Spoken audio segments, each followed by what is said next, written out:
Assalamualaikum warahmatullahi wabarakatuh. Eh, Halo semuanya, aku Aspira. Di sini saya akan menjelaskan tentang minimum viable product yaitu MVP.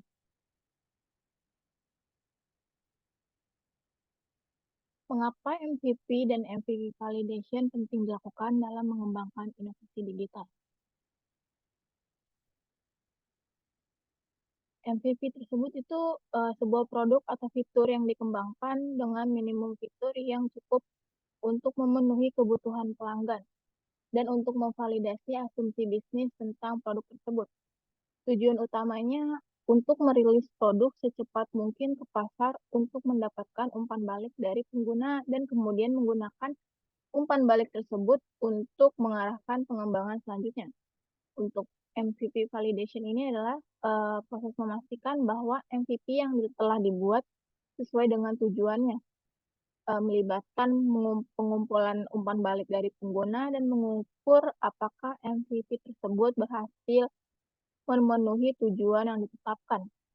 Tujuan MVP validation ini itu untuk memastikan bahwa pengembangan selanjutnya dari produk dilakukan berdasarkan pemahaman yang solid tentang kebutuhan pengguna dan efektivitas fitur yang telah ditetapkan.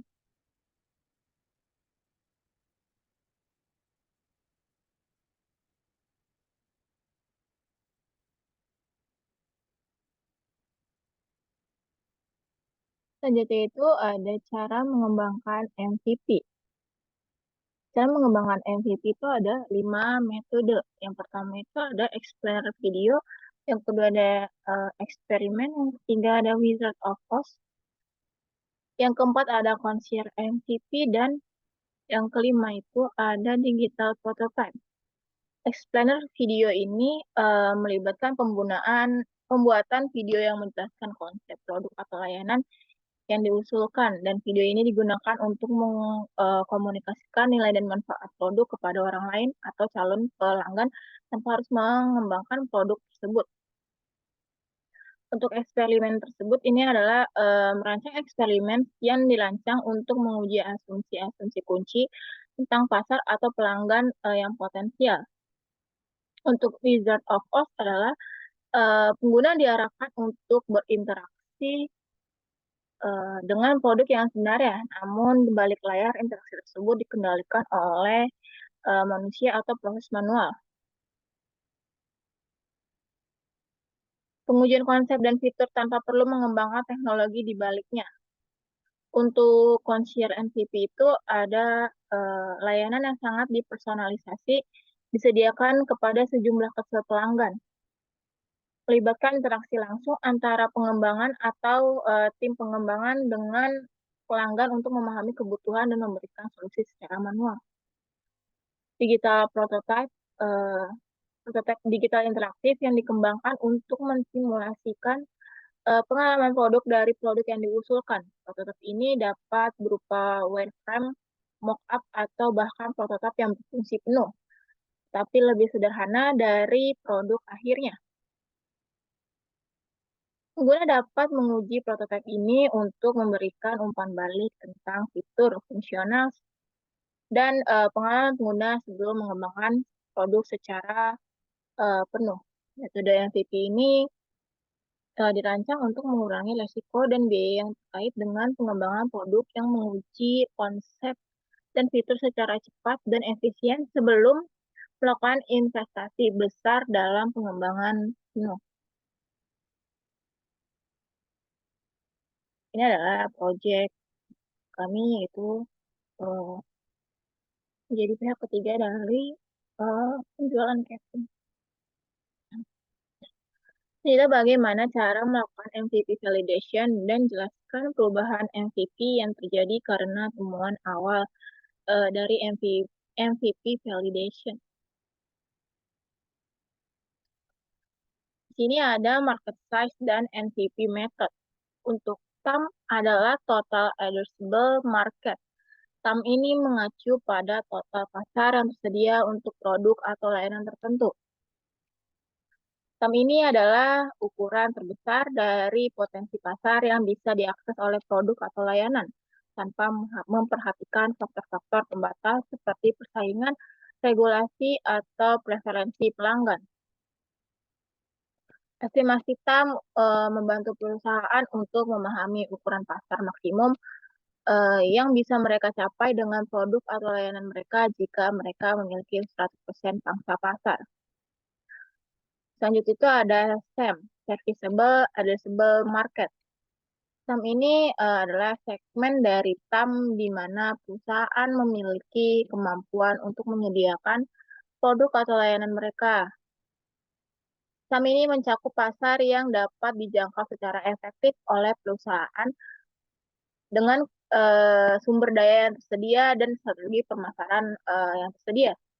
Estimasi SAM ini membantu perusahaan untuk lebih realistis menetapkan target pasar dan membuat rencana pemasaran yang sesuai dengan sumber daya yang tersedia. Target target market ini adalah segmen pasar yang menjadi fokus utama dari strategi pemasaran perusahaan. Target market ini adalah kelompok konsumen yang paling mungkin tertarik pada produk atau layanan tertentu berdasarkan karakteristik demografis, geografis, dan perilaku. Dan identifikasi pasar. Target market membantu perusahaan untuk mengalahkan upaya pemasaran mereka dengan lebih efektif, menyusun pesan-pesan yang sesuai, dan memilih saluran distribusi yang tepat. Secara singkatnya, kita memberikan pandangan tentang ukuran maksimum pasar yang bisa dicapai. Kita mempersempit fokus pada pasar yang dijangkau, sedangkan target pasar adalah konsumen spesifik yang menjadi prioritas dalam strategi pemasaran.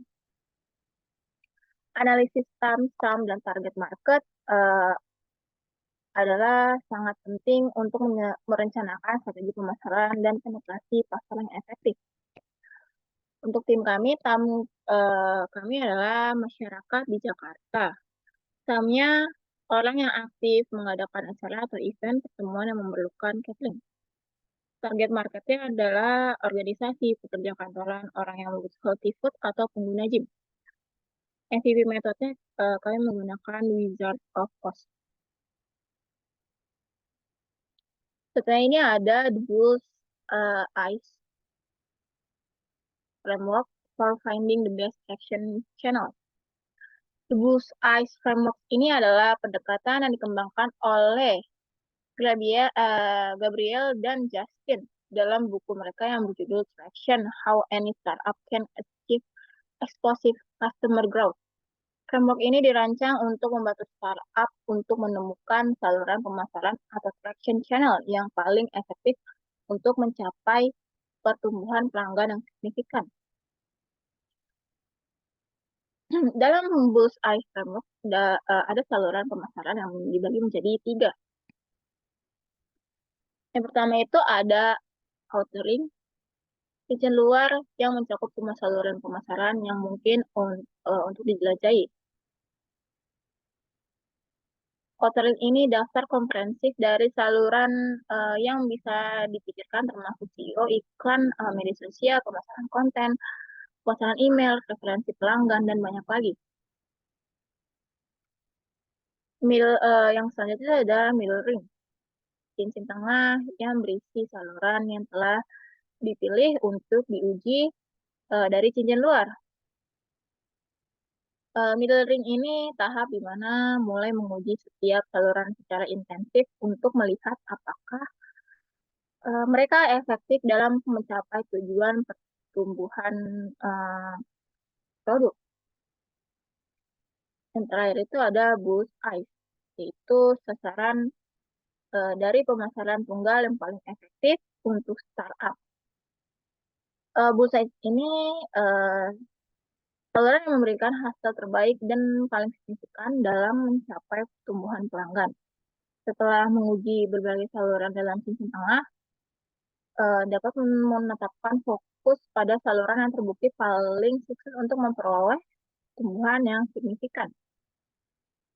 Proses bullseye ini melibatkan pengujian terhadap berbagai saluran pemasaran dalam cincin tengah, kemudian memvalidasi Kemudian mengevaluasi dan memprioritaskan hasil yang menemukan saluran yang paling efektif dalam mencapai tujuan pertumbuhan. Proses ini juga membantu startup untuk mengalokasikan sumber daya mereka secara lebih efisien dan fokus pada saluran yang memberikan hasil baik. Untuk tim kami, the middle learning-nya itu ada viral, social network, dan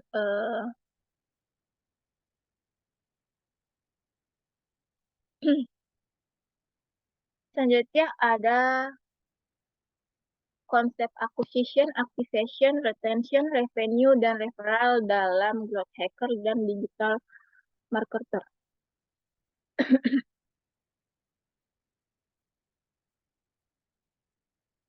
Acquisition, activation, retention, revenue, dan referral ini merupakan kerangka kerja yang digunakan dalam pertumbuhan perusahaan atau growth hacking dan pemasaran digital untuk memahami dan mengukur tahapan utama dalam siklus hidup pelanggan dan proses pertumbuhan bisnis.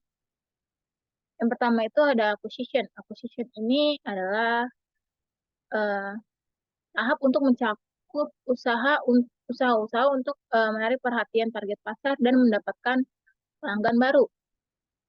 Acquisition ini bisa meliputi strategi pemasaran seperti iklan online, pemasaran konten, pemasaran media sosial, dan lainnya untuk menarik prospek dalam ekosistem bisnis uh, kami. Yang kedua ada activation. Setelah pengguna baru datang ke platform atau produk, langkah selanjutnya adalah mendorong mereka untuk mengambil tindakan pertama yang signifikan, seperti mendaftar, mencoba fitur utama, atau melakukan tindakan yang menunjukkan minat nyata dalam atau produk layanan.